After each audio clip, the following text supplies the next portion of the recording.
Welcome back to Quantum Conversations. My name is Sarah, and I'm so excited to bring you another episode with my co-host, Carrie Bennett. We are really enjoying giving you this show and talking about these topics that seem really complex so that we can help them be a little bit more understandable to the everyday person. I just wanted to remind you to head down into the show notes to make sure you get my free resources and Carrie's free resources. We've both spent a lot of time compiling our favorite list of products, as well as how you can actually implement a lot of these things into your daily life for free using our guides. We also both have amazing courses that you have access to in the show notes as well. And we co-host a course together called Quantum Fertility. We've actually had some quantum fertility babies just born this summer, and we have several quantum fertility pregnancies going on right now where women were told that they were not going to get pregnant, and we have been able to show them the way using these circadian principles and quantum biology, and we're so grateful for this. So make sure you head down to the show notes, check out those resources, check out those courses. And if you are enjoying the show, if you're watching on YouTube, make sure to subscribe to our channel, hit the like button, leave us a comment. And if you're listening on the podcast app, please head on over to Apple or Spotify, leave us up to a 5-star review. Since we are such a brand new show, we want to make sure that we're getting this message out to as many people as possible. Again, we want to make these concepts of quantum biology and circadian biology understandable and applicable to the everyday person. We want you to pull up a chair, come hang out, and enjoy this conversation with me and Carrie, and have a fantastic day. Hello, everyone. Welcome back to Quantum Conversations. We are doing more FAQ today. Last week, we did FAQ on light and circadian rhythms. Today, let's do water. Sure, water and anything else we can get through with this. I think that these are helpful. Absolutely. So number one question, I'm sure this is number one on your list too. What's the best water to drink? Right. Yeah. So I think both you and I have chatted with Jen Isabel Friend, and, she's curated this most beautiful water site, and she has some extensive water tools and water restoration tools, but I love her approach. And I've taken a similar one as well that I found works really well for me and my clients. And it's step one. You got to filter out the garbage, right? So that might mean doing a reverse osmosis or a distillation type system. There are water pitchers you can use if that's the best you can do. But the goal for step one is just to basically take out the chemical crap that could be in your water. And you got to have a good filter too. I mean, we both use the AquaTrue filter, and we both have our own different filtration system as well that's under sink, right? We both have the Spring Aqua. Correct. But I mean, I wouldn't just go get a Brita filter, you got to get something good. Yeah, get something good. And so, just like with the previous episode where we link our product recommendation guides that we've vetted all these products, you'll find that here as well to look under our water section as well. And one of the filters this is the filter I started with. This was like, okay, I understand that water filtration is important, but I got to find something better than this was my first step up from Brita. Yeah. And it was the Wellness Enterprise.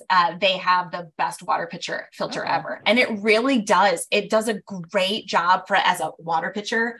I mean, my only issue with that was at the time, and I haven't looked into it in the past 6 months, but it didn't filter fluoride, and fluoride, we have fluoridated water, right? And so I needed to go another step further beyond that. But there are even water pitchers, but the goal is just that we're exposed to enough toxins these days as it is, that we want to make sure that the water we ingest is free of toxins. Yeah. And that's step one. So step one is filtration. And then after filtration, you don't want to stop there, because we've talked about it in previous episodes, this whole cellular hydration. And that part of that is minerals. And so you don't want to just drink distilled or RO water unless you're trying to do some sort of a cleanse to get something, a flush, or to get something out of your body. But adding in some minerals, I love Quinton Hypertonic. There's some minerals that you like, the Omni Blue Ocean, or which ones do you use now, Carrie? I like the Aussie's Best Trace Minerals. It's great just for a couple drops. But I started making my own Soleil water. Oh, yeah. That's a Right. great And so cost-effective, super easy. cost effective and easy. And so that, yeah, at some point, maybe we can do a show and tell. We should do a show and tell episode of We like should what do to that. do. That Like would be all of fun. our different things. Yeah. Yeah. And And then how we use them. Soleil's, I mean, you can Google Soleil, Sole, and Mm-hmm. find, I think Wellness Mama has a great recipe on Sure. her page. I've linked that one before. So yeah, adding some sort of minerals back into the And water. a balanced mineral blend. Because what you and Yes. I get a lot is people are like, well, I add in Ultima or Elementy. M&T, right? And what you have to recognize is those are electrolyte replacements. Mm-hmm. They contain typically just the 4 main electrolytes that one would be replenishing after a heavy sweat session. Mm-hmm. So sodium, chloride, potassium, right? Magnesium, those sorts of electrolytes. And the body needs those, but also needs the full blend of over 70 trace minerals also to support the system. So they're not ideal, we find, in terms of remineralizing the water. Exactly. And then the ratios can be off. Like some of those can be super heavy on the sodium and very light on the potassium. And I'm finding more and more people are very low in potassium to begin with. And what people don't understand about minerals is that they balance one another out. So you've got sodium and potassium, they balance one another out. If you're slamming the sodium, you're pushing your potassium down, right? Yeah, everything works synergistically. And so those are really meant for people who are losing a lot of sodium via sweating. So after you have a sauna session or like a heavy workout, sure, that would be the time to do that. Or even, I have found some clinical usefulness. I don't use it anymore, but when I started out in switching people who wanted to go into a ketogenic period of eating, because you do get a mineral shifting. You do need actually more sodium at that time as you're shifting your mineral balance with the water loss that happens, the water rebalancing that happens. But long-term, just to rehydrate or to remineralize the water you drink for true hydration, a couple drops of a trace mineral, full mineral blend, like the Soleil water or the Aussie's Trace Minerals or the Quinton can be really, really beneficial. Yep. So we've got cleaning out, then minerals, and then the next layer, I would say, would be structuring the water, right? Yeah, structuring it. I kind of lump a couple of things in together because you can do things that structure it or energize it, or and there's different techniques. And so, for example, vortexing the water. You can vortex the water and you can change the energetic quality of the water. And the coolest studies on this show like a drop of distilled water just as is. So basically distillation is removing everything from the water. And then that shows a certain energy brightness, if you will, on a study. And then you show that same distilled water after it's been vortexed or gone through a structuring process or an energizing process. And you go from like this little bitty energy band to like this really bright, big energy band in the research. And it's not something that has physically changed. The water still has H's and O's in the same amount, but you can change the way that they're bonded together and the way they are holding energy. That can change how energetic the water is, the energetic quality of the water. So yeah, like, a lot of people are gonna be like, well, that's woo as heck. And yeah, it can fall under woo as heck until you actually really dive into how responsive water is to this stuff. Yeah, water is like, I think a lot of us get into health and we start with nutrition because that's kind of the low hanging fruit and it's the easiest thing to manipulate because we eat every day.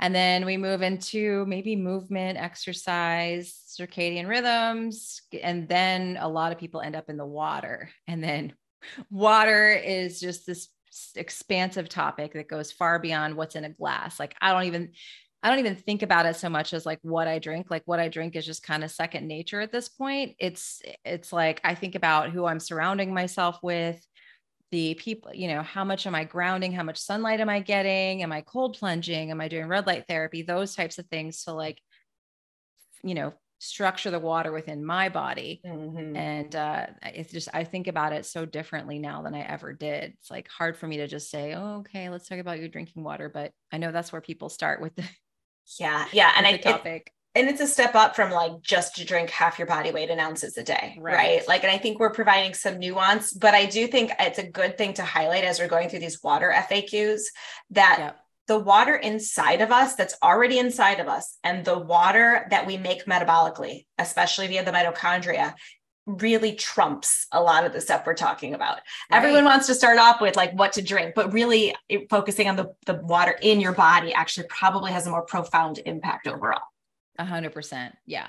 You could just chase water and minerals and structuring and buy all these expensive devices all day long. But if your body is unable to hold a charge, essentially, you're just going to be chasing water. I mean, you're just going to be chasing things, and it's pointless. So yeah, a lot of people will get really snobby when you ask the question about what kind of water should I drink. They can just kind of dismiss you. I think it is helpful and it is important. You don't want to be drinking a bunch of tap water, a bunch of soda, a bunch of just crap, because that is going to impact the energetic capacity of your body. But at the end of the day, we got to look a lot deeper than what's in your glass, you know? Yeah. It's so true. It's so true. And I do feel like even beyond the water that we drink. So this is a great place to start, like those three things alone, right? So we can talk about how we structure it, but if you're filtering, remineralizing, and how you structure, we can give you examples, concrete examples of structuring.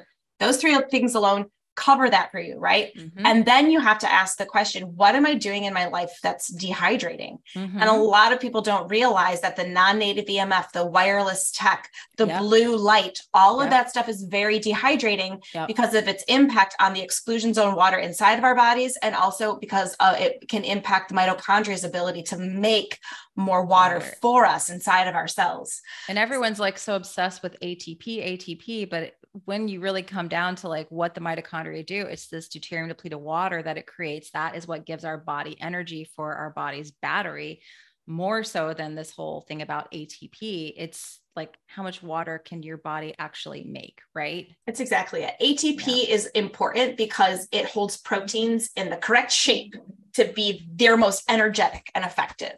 But it's really because the ATP is unfolding the proteins so that more exclusion zone water can bind onto them. And that's what gives the proteins their ability to work and to do the processes that we want them to do inside of us. So yeah, it really all does come down to the water.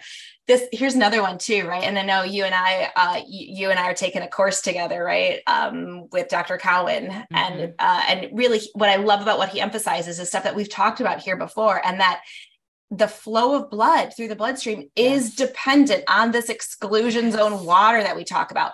I take it, and I know Dr. Cowan would agree with this, that I haven't reached this point in the course if he talks about it, but the flow of anything, the flow of cerebrospinal fluid, the flow of the lymphatic system, bile, anything that needs to flow in the body is dependent on our ability to have this structured exclusion zone water in the vessels within which these watery substances are flowing. And that doesn't have anything to do with the quality of the water we drink. It has way more to do with, are we exposing ourselves to sources of infrared and earthing and other things that actually help to expand that special type of water inside of us. So if we were to give it like a pie chart of like where all these things fall into place, this little wedge would be the water you drink, which is important, right? It is important, but all these other things like mitigating non-native EMFs and artificial light and touching the earth and infrared exposures and mitochondrial healing strategies like cold plunging and red light therapy, they fill up the majority of the pie. Absolutely. Yeah. So back to structuring. Such a huge question I get. Okay. How to structure water. Can I take it outside? When do I need to take it outside? How long do I need to leave it outside? Should I put it in the moonlight? Is it better than sunlight? I'm just going through my DMs in my head right now because I get these all day long, and they're on my FAQ list as well. I'm sure they're on yours as well. So let's talk a little bit about, so you said vortexing. So that'd be something like a Mayu swirl. That's a good Mayu swirl is interesting. I'm not sure. Not sure on that one. I don't have one of those. Water likes to stay in motion, right? So simply, okay, let me put it this way. I have seen research that shows that simply doing this to your water a few times actually can change the energetic quality of the water. I've actually seen it also taken a step further. If you swirl it in a certain number of times that fall within a biogeometry sequence, we're not going to go into. Let's say, I'm not even going to put the numbers out because people are going to be like, why? But it's based on biogeometry that you even further increase the energetic quality of the water. So yeah, moving the water doesn't like to be stagnant. It likes to move. So simply moving it matters. And I don't know, like if I do podcasts, every once in a while I'll pick up the water and people sometimes see me doing this with the water, or sometimes I go like this with the water, because I find that we'll give you the devices. We will give you devices to purchase if you want, Yep. but moving the water after I've filtered it and remineralized it and holding it to my heart center and thinking loving thoughts or gratitude, really, I have found to be the most powerful thing to do to water. Me too. Yep. Yeah, those things alone, there's physics behind all of that, right? That I don't know if anyone's interested in that, but that's the best place to start. And I understand this because when I was putting information, when I started first putting like this exclusion zone water information out onto Instagram, it was a new topic for a lot of people, right? It was something that I fell in love with, was this easy water and how we can build more easy water with infrared light. And so then, people would be DMing me with their like red light therapy devices, or like putting their water outside in the sunlight. And what I'm going to tell you is that infrared light will charge the water that's already inside of us next to a hydrophilic surface. But water doesn't have to be in sunlight to get structure to it, right? You could simply say think loving thoughts to it, or gratitude. It's why prayer and gratitude has been a part of every culture, before a meal. My husband walks in on me in the kitchen and I'm like stirring my water and like giving intentions. And he's like, oh, my wife is praying to her water again. I'm like, right. I'm not praying to my water, but I am sending some intentions out to it. And I did yours too. So watch out. Yeah. Exactly. It was good. You're welcome. Right. That I've been doing this to your water every day. And so that's exactly it. Right. That I find to be, if you just want to do a low hanging fruit, that's the way to do it. And the other things you can do are like the analemma wand. You can do a vortex from I have some recommendations from Greenfield Water Solutions, or the Wellness Enterprise has the Aqua Energizer. There are some really great products that can change the energetic quality of the water by running the water through a structuring or energizing device. But the end game, and I had a lovely conversation with actually the owner of the Wellness Enterprise a couple of weeks ago. And he was just like, so out of curiosity, how do you structure your water? And I was like, I started with your picture. Like that was what I started with. And, I've tried various vortexes and wands and things. And I was just like, but now kind of swirl it and then I hold it to my heart. Right. Or like, it's all about the intention now for me. I know. Yeah, and I was almost like, I don't need the fancy devices so much. I was almost embarrassed to say this because this is a guy that owns a water company with like structured water devices. And he was just like, that's the end game. That's the whole point of having these things. It's like for you to realize how if you're intentional with the water, that's what's needed. It's not about the next best device or anything like that. Yeah. So once again, it's like people just getting away from the innate wisdom and intelligence of like what we're supposed to be doing, like what makes sense, being barefoot outside, getting sunlight on your skin, blocking artificial light at night. Like it's all stuff that we're supposed to be doing anyway. And and understanding that the water can hold intention and memory and all these things. And we have the ability to radiate out from our heart the same sort of energy, right? That we don't necessarily need a device to do that. But isn't that funny? Because humans, I think for a long time have felt like they needed someone or something to intercede between, because they weren't capable of doing it. It's like, oh, I need a doctor to heal me, or I need whatever it is, right? I need to go here and have someone ask for forgiveness. Like I'm just more and more of the opinion that we can do that, for ourselves. And we have to kind of reclaim that. We have to recognize that we can interact with subtle energy that you can call God. I call this energy God. Sometimes it's also ether, right? Which I think God is part of the ether, right? Or ether is God, so you can call it whatever you want. And we have the ability to actually interact all the time with it in ways that could be very beneficial, which explains why we can structure our water with words or thoughts. It explains why things like spontaneous remissions can happen, or spontaneous healings can happen, just because of that, the ability to interact with those frequencies and allow them to do their healing work inside of us, and why what we put out into the world can come back to us. Because it's all about this continuous communication with the source of energy and information around us. So I just want people to recognize you have a lot of power and you don't need to outsource it to a device. And by saying that, we actually lose money on commissions, right? But it's true. Yeah, you can use my code Sarah with an H, and Analemma. Go ahead. I use my wand still, you know, when I'm doing the intention, but like, you don't have to. Like, if I'm in a hurry and I just am like, I don't know where my wand is. Like, let's just take a moment here and put an intention out. And then it helps you as well to be more mindful throughout your day and to start living your life with more intention. When you just start gratitude. Gratitude, intention. Like, now I don't get out of bed until I've like said some gratitude prayers. And like, actually that's like and I think like going back to just my water, every time I'm drinking something, doing that, now it's just bringing that full circle into my whole life and just living a much more intentional way. Right. And being more attentive to how you're interacting with everything in the world.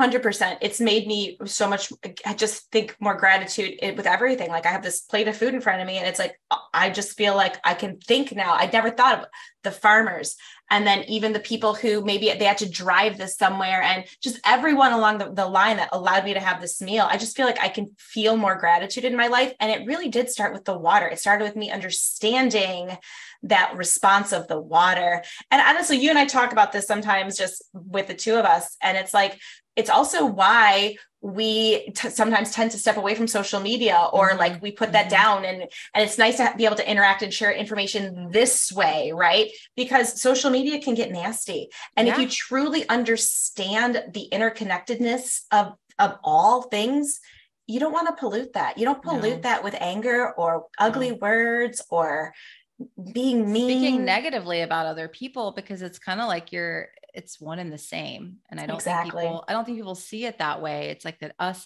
versus them, right versus wrong. And it's kind of like, yeah, obviously there's things that are not going to be the most optimal, and we just stay away from those. But if you're spending your energy and your time, like condemning this, that, and the other, and this is, you know, what's that doing to you? What's that doing to the collective also, right? Somebody's receiving that information also. And I've kind of been more conscious about what I put out on social media. Is this like divisive? You know, is this intentionally meant to upset someone? Like I know I'm going off on like tangents here, but I'm about to put some reels out this week. They'll already have been out a long time when this podcast goes live, but there's these reels going around of these women putting on sunscreen and like it turning their skin black. Right. And people I don't know if you've seen those, but people have not. They're going viral and everyone's freaking out and like, what do I do? What should I do around sun? I can't, you know, and I'm like, yeah, people are putting this stuff out to intentionally get views, get likes, to trigger you.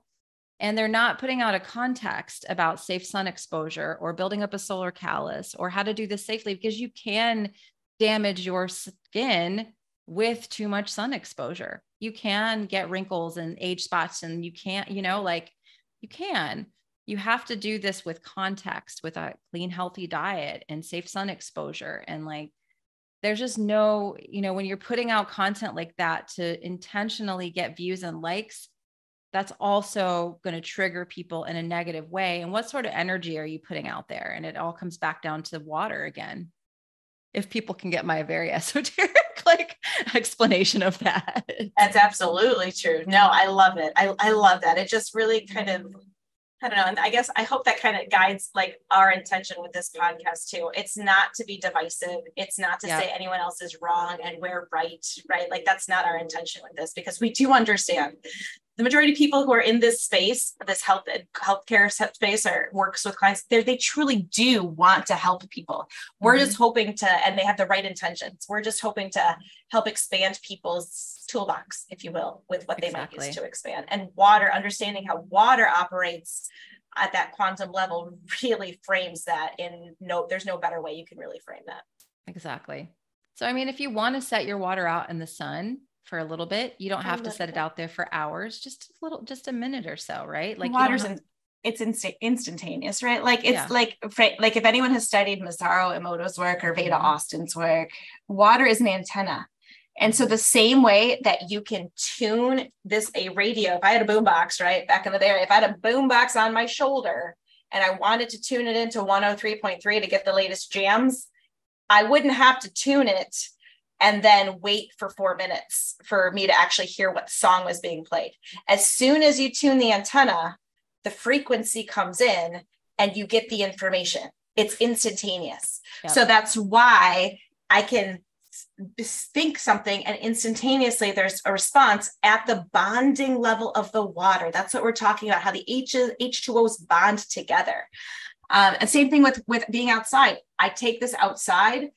It's the antenna picks up the frequency information outside. It's instantaneous. Mm-hmm. If I do it in the moonlight, it's instantaneous. So it's just about, what am I exposing this to? Well, guess what? I wouldn't want to do this. I wouldn't want to keep my phone on my water on my cell phone, right? Like, or near it even, right? Mm-hmm. Like, and even, I mean, it's on airplane mode, right? But like, I wouldn't want to do that just because I know it's going to pick up that chaotic signaling. Exactly. So yeah, I mean, just again, the mindfulness of it. And sure, analemma wand is a great way to kind of get into this because they tell you stir for 10 to 20 seconds. That was a good step for me because it allowed me 10 to 20 seconds to be really intentional about my water. And that allowed me then to also, you know, like basically, like you said, think happy thoughts and things into the water, like my kids' water before school, right? We've talked about that. And, I hope he has a great day. And, you know, and so yeah, well, if you're going to go with one to start off with, I would say analemma wand is a good place to start because that gives you this behavior and this idea of putting intention and care into the water that you drink. Yep, absolutely. So I think that covers structuring and like a lot of the questions I get around structuring. What about hydrogen? That's like that fourth step that a lot of people do. And you and I both, we have the Spring Aqua that's in our product guides. That's like an under sink system. It's going to put hydrogen in the water for you. There's hydrogen tablets, there's hydrogen machines. So let's talk a little bit about why hydrogen. Yeah. So hydrogen in the body is an electron donor. And so we talk about being these electron rich bodies and the cells need a negative charge. And that determines like the charge of the battery. Do we have enough negative charge to be fully functioning and do all the work that needs to be done? And you have to view hydrogen as just simply one of the best dang electron donors there is. And we actually have ways that we make hydrogen inside of us. We can, our gut microbiome produces molecular hydrogen for us. We make molecular hydrogen when the melanin dissociates the water that surrounds the melanin molecule. It can absorb light and break the water molecule up into molecular hydrogen.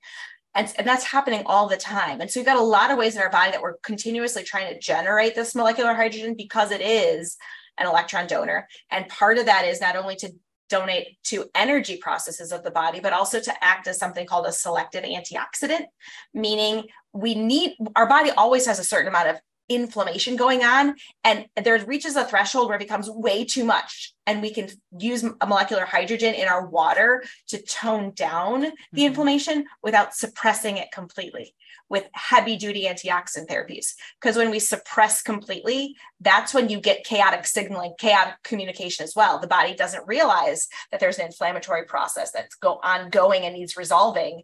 And so that's where you can see issues with excessive supplementation with antioxidants and stuff like that. And molecular hydrogen doesn't do that. So, you know, you and I use the Spring Aqua handle with molecular hydrogen, but I also I like the taste of the hydrogen tablets. I do too. I still use them. I do too. Like double hydrogen. Why not? You know, yeah. And so once a day or so, or if I'm in a high non-native EMF environment, I fill up a glass like this and I'll drop a tablet in. And again, I've got my tablet recommendations in my product guide. And the tablet will dissolve. It'll fizz up and it's like an Alka-Seltzer tablet making gas. And it's the gas that you want to drink. And that's the hydrogen.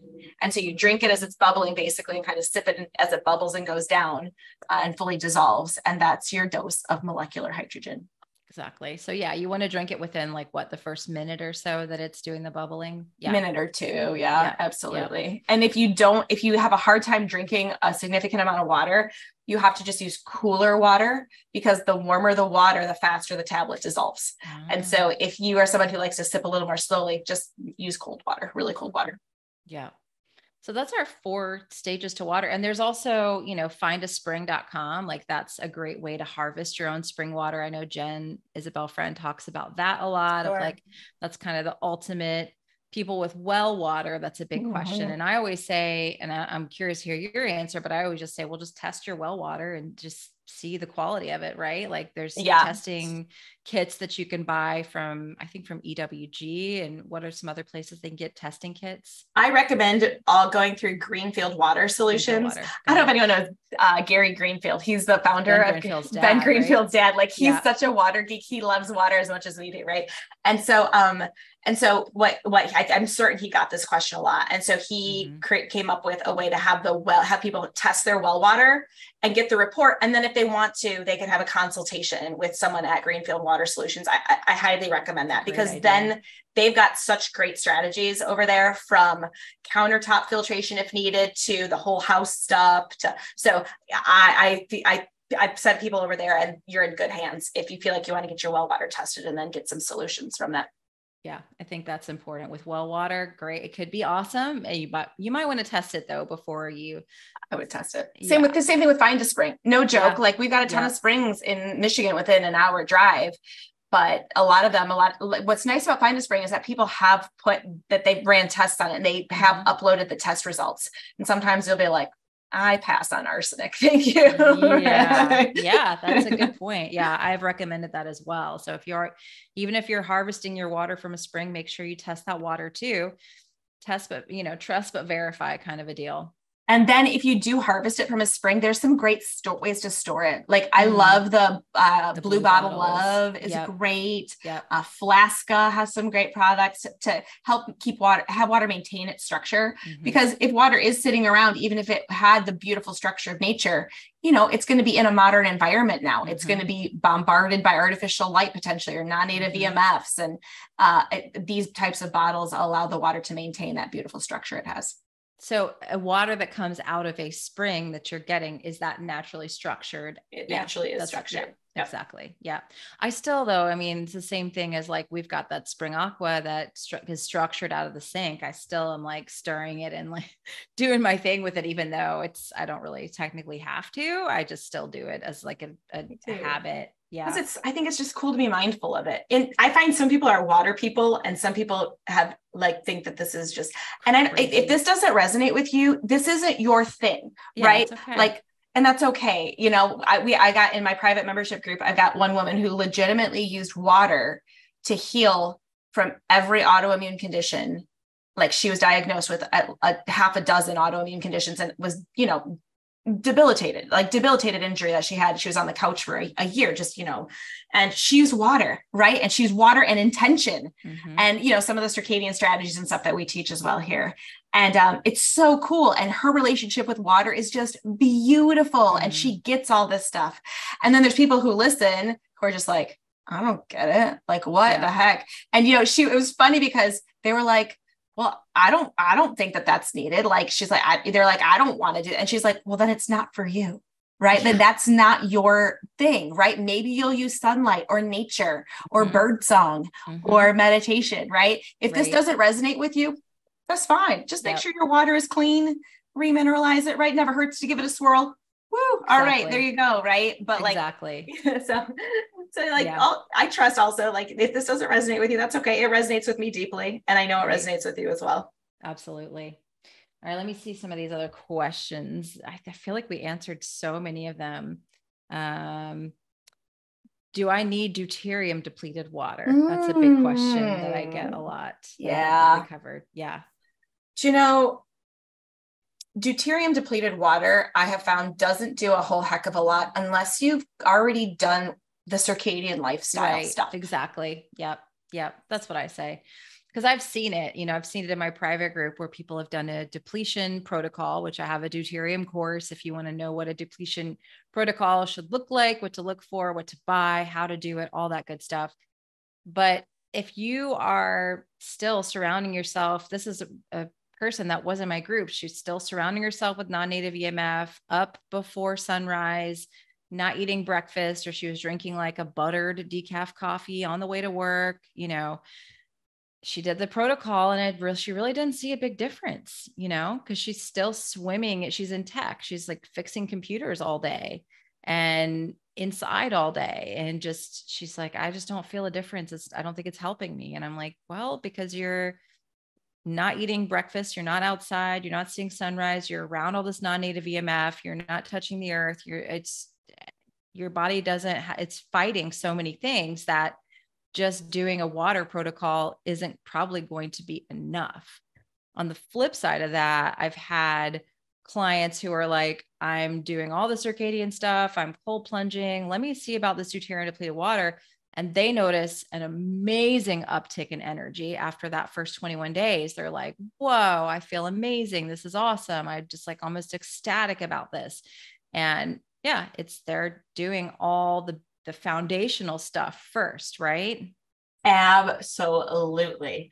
And so my thing is like, how do we know deuterium is a problem to start off with? Well, number one, if someone has a true huge mitochondrial dysfunction, one of the ones that's most been studied is cancer, right? Then perhaps deuterium depleted water will benefit you. But like Sarah was saying, you have to put all the other foundational stuff in place as well. It's not a magic bullet. And so there's other ways that we actually sequester deuterium. Not all deuterium is bad. Right. We hold a deuterium in our exclusion zone. Mm-hmm. We utilize it to grow, to generate light actually in appropriate ways inside of our body. So we need some deuterium. It's just that when it gets awry, when that process goes awry, then it can really damage the mitochondria. And one of the effects of that can be cancer. And so if you think about it that way, I have to tell myself, well, if it's about exclusion zone water in my body and holding deuterium as that form of hydrogen in the exclusion zone where it can't damage the mitochondria, then that means I got to get outside. I got to get in the infrared light, the ultraviolet light. I've got to earth. I've got to listen to healing sounds, or all these things that help to generate structured water and exclusion zone water inside of my body. That allows me to deal with the deuterium that I currently have. Mm-hmm. And so it doesn't make sense. If you're not doing that first, I wouldn't think that doing any form of deuterium depleted water would matter. And it hasn't. Like Sarah said, her stories are really true of what I've seen as well. And even the research that Gabor Sommelier has done, he was the person who first introduced me to deuterium depleted water because of all of his research on that and cancer. That was still done quite a long time ago. I mean, we have to recognize within the past 5 years, we've been bombarded by so many more non-native EMFs, so much more artificial light. So while those things worked on things like animal studies very drastically 10 years ago, we're in a much different environment. And so we have to lay the foundation of what a healthy human environment is first before therapeutic strategies like that can come into play and do what they're meant to do. Exactly. Yeah, that's so important. Well, I feel like that's all the water questions I've gotten. And I guess about filtering your home, how important is it to filter your water that you're showering in and bathing in? What do you think on that? I was just talking about this in my community today, and if I were to do something else, or if we were to go to a new house or build from scratch or something along those lines, I would definitely have a whole house filtration system, because I would want the water touching my skin in the bath or in the shower to be as purified as possible, basically. But that being said, we, using the under the sink system for Spring Aqua, which was great, by the way, during our 3-day power outage, because it doesn't rely on electricity, right? It still does its thing. Yeah. So that's great for drinking. And then I just have shower filters and bath filters, right? The little crystal ball. And so it works, right? But it probably would be easier. You wouldn't have to worry about that if you had a whole house filtration system. Exactly. Yeah. Well, can you think of any other water questions? No, not right now. I can't. But yeah, I hope this was helpful for people. Yeah. And we can maybe do another round of these FAQs on some other stuff too. I'm certain there's more. Red light therapy and non-native EMF. Those are the two that came to my mind right away. So hopefully we'll try to do those coming up soon. Perfect. Awesome. Well, thank you for listening, and make sure you check out all of the free guides and courses and everything down in the description from both Carrie and I, and we'll talk with you next week.